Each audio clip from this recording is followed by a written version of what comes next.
Salut, c'est Nadia et bienvenue à toi sur le podcast Au cœur de mon être. J'espère que tu vas bien et que tu as passé une semaine agréable et enrichissante. Si tu as écouté mon dernier épisode, j'espère qu'il t'a plu et qu'il t'a aidé à te reconnecter à toi-même et à ton silence intérieur.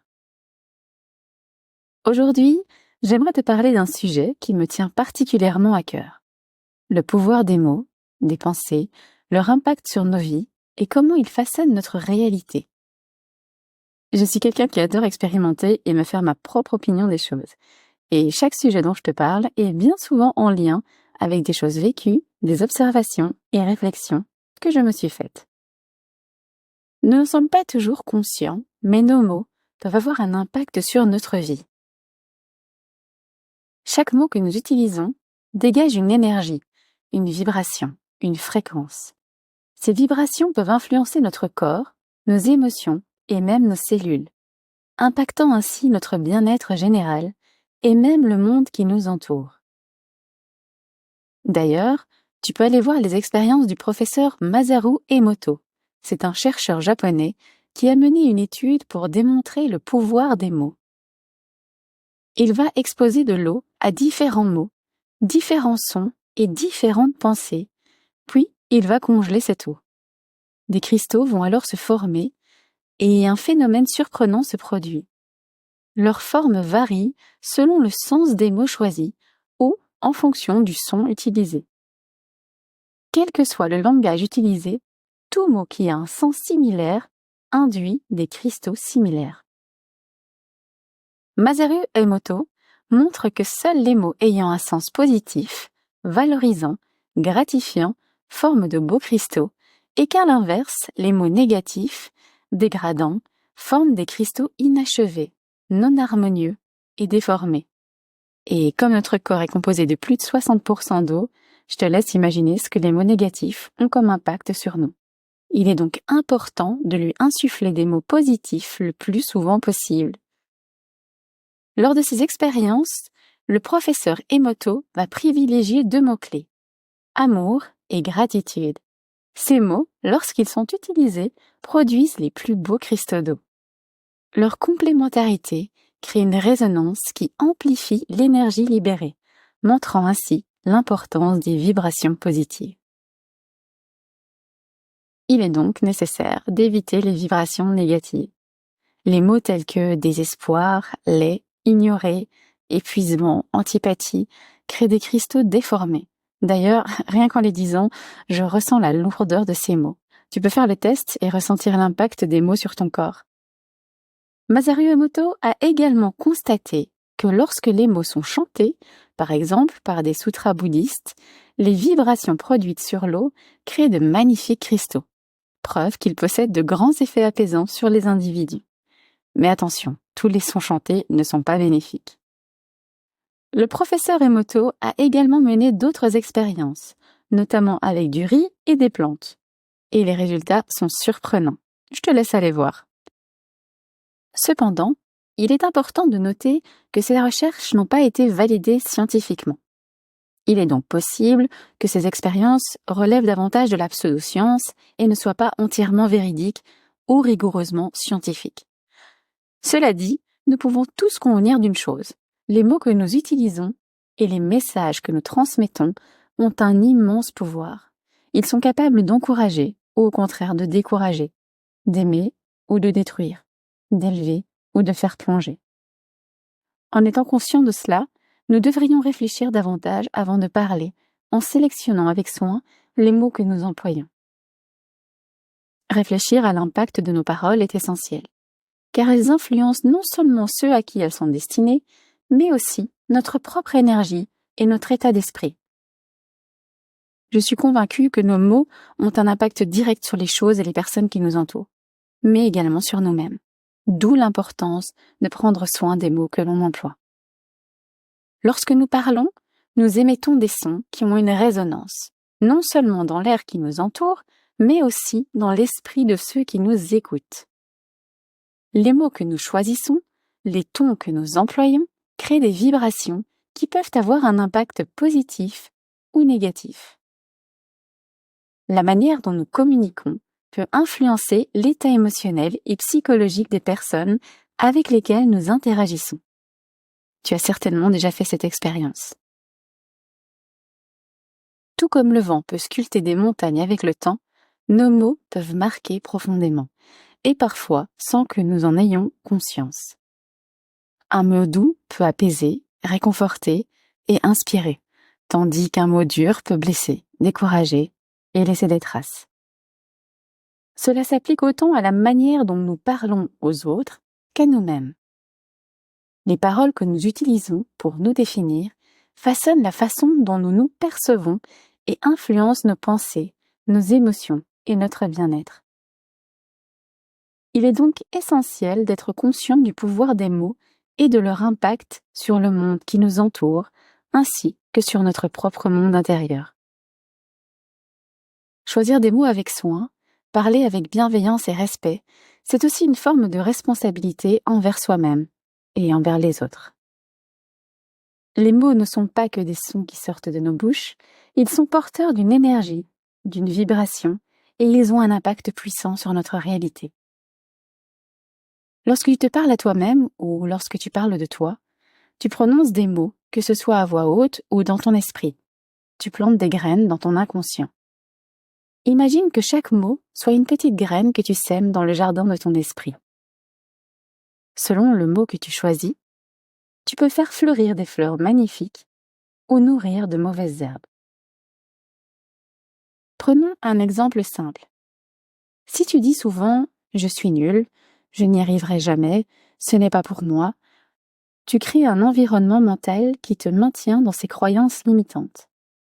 Ces mots deviennent des nouvelles données que tu places dans ton subconscient. Plus tu les répètes, plus tu renforces ces idées dans ton esprit, et elles finissent par se manifester dans ta réalité. Et c'est comme ça que l'estime que tu as de toi se dégrade, et c'est également comme ça que tu montres inconsciemment aux autres comment te traiter. Mais heureusement, on peut inverser ce processus en travaillant l'amour et l'estime de soi. Nous pouvons transformer nos pensées et nos croyances en utilisant des affirmations positives. D'ailleurs, si tu le souhaites, tu peux me suivre sur Instagram. Je partage des affirmations positives régulièrement. Le lien est dans la description. Tu vois, les affirmations sont un peu comme des remèdes. Elles rééquilibrent ton énergie et te reconnectent à ta puissance intérieure. Quand tu te répètes des phrases comme « je suis capable »,« je mérite le bonheur »,« je suis en paix », tu réalignes tes pensées sur une vibration plus haute, plus lumineuse. Cela demande un peu de pratique, c'est vrai. Il ne s'agit pas juste de dire des phrases une fois de temps en temps et espérer que tout change. Non, c'est un travail de tous les jours. Ça prendra du temps, mais c'est un engagement conscient envers soi-même. C'est un peu comme si tu construisais ou reconstruisais une maison. Chaque jour, tu y ajoutes de nouvelles pierres. Tu la façonnes. Et jour après jour, tu réalises que tout ce que tu as construit devient de plus en plus solide. Que ton esprit s'épanouit et que ta confiance en toi grandit. À force de répétition, ces affirmations deviennent des fondements sur lesquels tu peux t'appuyer dans les moments difficiles. Comme un jardin que tu entretiens, les pensées positives fleurissent, chassant les doutes et les peurs, et créent un espace propice à la joie et à l'épanouissement. C'est un processus continu qui transforme non seulement ton intérieur, mais aussi la manière dont tu interagis avec le monde. Je vais te partager une petite pratique que j'aime beaucoup, que je fais chaque matin au réveil. Je pense que je t'en ai déjà parlé. C'est tout simple, mais tellement puissant. Dès que je me réveille, je respire profondément et je commence la journée en prononçant 3 affirmations positives et des gratitudes. Et je les écris également. Ça peut être aussi simple que « Merci pour cette nouvelle journée que j'ai la chance de vivre. Merci parce que je respire parfaitement bien. Aujourd'hui, je choisis d'être en paix. Je suis remplie de gratitude pour ce que la vie m'offre. Je suis capable de surmonter les défis qui se présentent à moi. » Quand tu fais cela, tu donnes une direction à ta journée. Tu t'ouvres aux possibilités positives. Tu fais de la place pour le meilleur. Et tu es conscient et reconnaissant pour ce que tu as déjà la chance d'avoir dans ta vie. Essaye de le faire pendant plusieurs jours et observe comment ta perception change, comment tu te sens. Les recherches en neurosciences ont prouvé que le fait de répéter certaines pratiques comme des affirmations positives, des visualisations ou même des rituels tels que l'exercice physique, l'organisation quotidienne, etc. Chaque jour, pendant 21 jours, nous permet de transformer notre cerveau et d'envoyer un nouveau message à notre subconscient. Ce qui facilite le changement de nos croyances, renforce notre confiance en nous et nous aide à adopter des comportements plus positifs et constructifs dans notre vie quotidienne. Et ça ne s'arrête pas là. L'impact de nos mots va aussi au-delà de nous-mêmes. Ils influencent aussi les gens qui nous entourent. On ne réalise pas toujours à quel point une simple phrase peut toucher quelqu'un, positivement ou négativement. Je t'en ai déjà parlé. Quand tu encourages quelqu'un, tu lui dis « tu es capable, tu peux le faire ». Tu participes à nourrir sa confiance en elle. Tu l'aides à voir ses propres forces. À l'inverse, les mots blessants, même prononcés sans mauvaise intention, peuvent laisser des traces profondes. Alors, pourquoi ne pas faire de nos paroles une source de lumière? Pourquoi ne pas décider dès aujourd'hui de parler avec plus de conscience, avec plus de bienveillance, d'utiliser nos mots et nos pensées pour élever et encourager? Et puis, tout ce que tu donnes, tu le reçois. Alors partageons positivement, sans attente, juste par plaisir. C'est un chemin qui demande du temps et de la patience, bien sûr. Mais chaque petit pas compte. Pour continuer sur notre lancée, j'aimerais te parler rapidement de 2 concepts qui sont super intéressants et qui vont dans la même direction que tout ce que l'on vient de voir. La loi de l'attraction et la loi de l'assomption. Je vais en parler brièvement et je prépare un épisode un peu plus complet. Ça fait un bon moment que j'expérimente la loi de l'attraction et il y a environ 1 an, j'ai découvert le concept de la loi de l'assomption de Neville Goddard. C'était un peu compliqué au début, mais plus j'avance dans mes recherches, dans mes expériences, plus je comprends et j'arrive à manifester des choses dans ma vie. Alors, la loi de l'attraction, tu en as sûrement déjà entendu parler. En gros, c'est l'idée que ce sur quoi tu te concentres le plus finit par se manifester dans ta vie. Tes pensées, tes émotions et même les mots que tu utilises créent une sorte d'énergie autour de toi. En gros, c'est ce que je t'ai expliqué au début de cet épisode. Et c'est cette énergie qui attire des situations dans ta vie. Par exemple, si tu te répètes souvent des phrases positives, comme « je mérite le bonheur » ou « je suis capable », tu vas attirer plus de bonheur et de réussite dans ta vie. Simplement parce que tu vibres sur cette fréquence positive. Et si tu te répètes des choses négatives, eh bien, c'est ce que tu vas attirer. Et j'en ai fait l'expérience plusieurs fois, d'où l'importance des mots, de nos pensées et de l'énergie que l'on envoie. C'est avec le recul que tu te dis « je l'avais pensé et c'est arrivé ». As-tu déjà vécu ça? Et puis, il y a la loi de l'assomption, qui va encore plus loin. Elle te dit que ce que tu crois déjà être vrai finit par se réaliser. Si tu supposes que tu es déjà de cette personne confiante, heureuse, capable de surmonter tous les défis, alors avec le temps, ta réalité va s'aligner avec cette croyance. C'est comme si, en changeant ton état d'esprit, en affirmant avec des mots, des répétitions conscientes, tu changeais ton monde. Le plus beau dans tout ça, tu n'as pas besoin de tout comprendre pour que ça marche. Ce qui compte, c'est de pratiquer chaque jour. Commencez par choisir des mots qui te font du bien, qui te donnent de la force, et répète-les souvent. Fais-en une petite habitude, comme je te le disais avec mes affirmations du matin, et tu verras, les choses commenceront à bouger dans ta vie. Alors, pourquoi ne pas commencer dès aujourd'hui? Prends soin de tes mots, de tes pensées, et vois comment la magie opère. Voilà, nous avons exploré ensemble le pouvoir incroyable des mots et leur impact sur notre réalité. Chaque mot que nous prononçons est bien plus qu'un simple son. Il est porteur d'énergie et de vibrations qui peuvent influencer notre vie et celle des autres de manière profonde. En sélectionnant des mots positifs, nous semons des graines de confiance, de joie et d'amour dans notre esprit et dans le monde qui nous entoure. N'oublions pas que les affirmations positives sont des outils puissants qui nous permettent de transformer notre perception de nous-mêmes et d'attirer des expériences enrichissantes.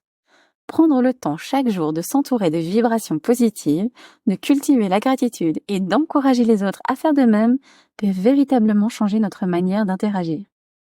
Je t'invite donc à réfléchir à la manière dont tu communiques, tant avec les autres qu'avec toi-même. Que souhaites-tu nourrir dans ton jardin intérieur? Choisis des mots qui élèvent, qui inspirent et qui résonnent avec la personne que tu veux vraiment être. Voilà, cet épisode est à présent terminé. Merci de m'avoir écouté et d'avoir passé ce moment avec moi. Si tu as aimé cet épisode, pense à t'abonner pour ne pas manquer les prochains. D'ailleurs, le prochain épisode sera dans 2 semaines, car je dois me consacrer à d'autres projets qui me tiennent à cœur.